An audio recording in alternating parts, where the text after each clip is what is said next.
All right, Shalom boys. Yeah, well, it has been a long day of shopping. I mean, I tell you, man, taking this one out to go shoe shopping. Oh man, I'm drained.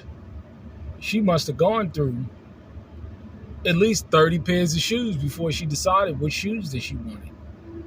One for play and one for formal. $100. Damn. But I tell you, um, when they're good children, when they're worthy children, they're worth the investment. But on the flip side, it got me to thinking. When you look out at how men are raising their sons, it's pretty damn sad. It really is.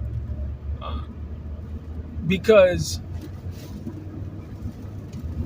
as a father of three daughters, I can see why men aren't preparing their daughters to be wives. I mean, I don't agree with it. But when you look at from a man's perspective, he has daughters and he's looking out and he's seeing what's going on in society today. The brokenness, the debauchery, the broken homes, the dysfunctional homes. It's quite damn frightening. It's frightening because as a father, I love my daughters. I treat them very well. And one of the most terrifying experiences that a father can have is getting a call from the police or his daughter herself saying, "Daddy, somebody did something to me through no fault of their own." That's horrifying, man. Because I tell you, you put your hands on my daughter unjustly. Now I tell my daughter, don't put your hands on no man. But if you put your hands on my daughter, you're gonna lose your hand. It's just flat out straight like that. I ain't one of these dudes out here that's gonna give somebody a pass. Nah, you losing your hand, and they'll be warned beforehand. But when you look at from a man's perspective, having daughters and then looking out, do you really see examples of men being raised to be husbands? It's pretty sad. I mean, when you look across the board, even in ministry, you got a lot of males being raised, but you got very few men being raised. Very few alpha men that are leaders and that know how to guide their homes because they don't see the example. One of the best examples I can come up with that I see today is co-parenting with the Sperlings. A man named Dennis Sperling. Man, I'm telling you, man, you see his sons, spot on. Highly intelligent men, sharp men. He got them in jiu-jitsu. They are 4.0 A students. I think one is going to be an engineer or a neurosurgeon and a lawyer. And Dennis Sperling, he owns his own practice. And, it's funny, Dennis Sperling, he co-parents with the mother of his first child. I think it's first or second child. The mother of his sons. They co-parent, and they do co-parenting with the Sperlings.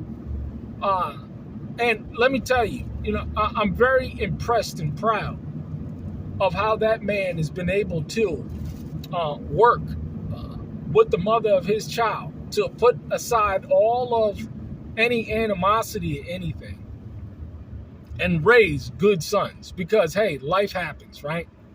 However, you can turn a tide. You can do something about any situation, provided that, a man and a woman is willing to work together for the best interest of the child. And this is an excellent result. Check out co-parenting with the Sperlings, Dennis Sperling. I watch his YouTube channel all the time. But You don't have many examples of that out here today. And it's very frightening to see the sheer lack of good, young, sharp, educated, intelligent, well-mannered young men being raised in today's society. It really is sad. Because, I'm thinking that there's definitely going to be like a 10-year gap between my daughters and their husband. But I tell you, it's a disturbing thing. And this is why us men that have sons as well as daughters, you have to raise these sons to, again, have a living example. To know how to treat a woman, to know how to nurture a woman. And the only way that they're going to learn that is by the living example that the father shows via how he treats their mother. This is just a fact. It really is sad to see what's going on in the society today. But, I understand, I get why men are not, or have a difficult time pairing up their children. Because again, I see some good, sharp young sisters out there that will be very powerful in the right man's home, fulfilling his vision. It could be a very powerful thing when you have two people coming together, let alone polygyny, and building a man's vision. It's amazing. In closing, I'll look at, again, Dennis Sperling. He got himself a young sister that he putting through college, and guess what he gonna do? He gonna put her to work in his law firm. That's powerful. That is a powerful example right there. I'm telling you, man, we need more examples like this. It's amazing.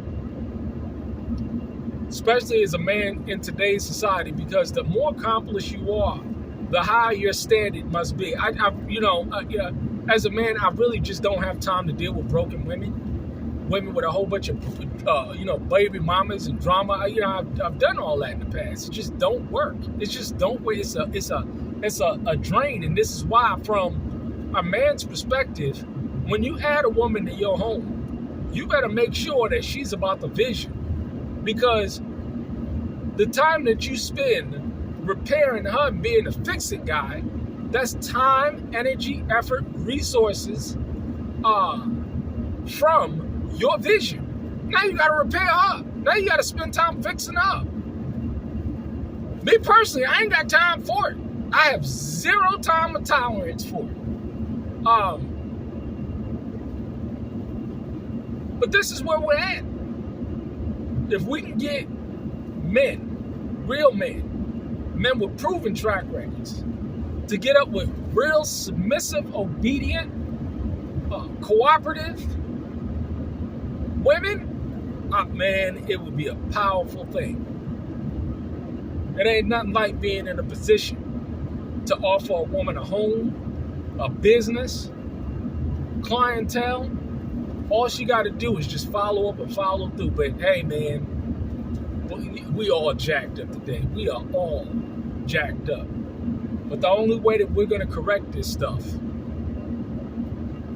is by men raising good and honorable